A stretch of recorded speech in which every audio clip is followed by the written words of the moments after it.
كتاب أنزلناه إليك مبارك ليدبروا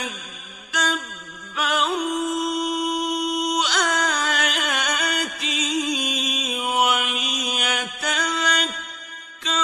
أولو الألباب. بسم الله الرحمن الرحيم. الحمد لله رب العالمين والصلاة والسلام على سيدنا ونبينا محمد وعلى آله وأصحابه أجمعين. السلسلة های درس معلم الثاني ما امروز درس هفتم رو میگیریم. در این درس ضمه رو میگیریم. ضمه یعنی او، حرکت او، پیوند کردن حرکت ضمه با حرف ها. ما در درس های آینده فتحه کسره رو گرفته بودیم. امروز باشد ضمه رو میگیریم، یعنی او رو. اینجا را ضمه رو، ز کسره زی روزی، قاف فتحه قا روزی قا، ولد کتب اذن جعل ذکر. اینجا الف با ضمه اومدگی او میشد.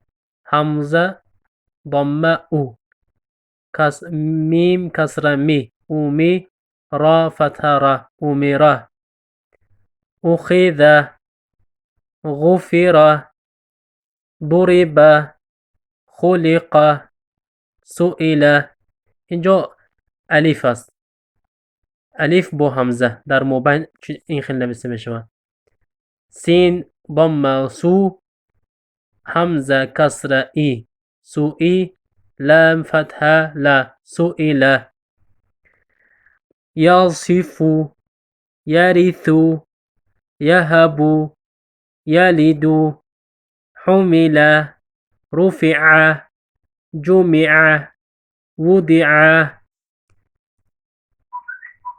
فهو مثل عمل صمد.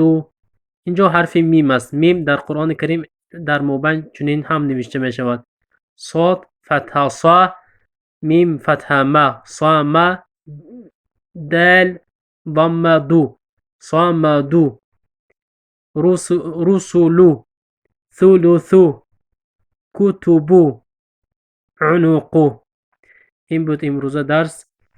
از هر یک شما خواهش میکنیم این کلمه ها رو با دفتر نوشته کنید. و صلی الله علی نبینا محمد و علی آله و اصحابه اجمعین.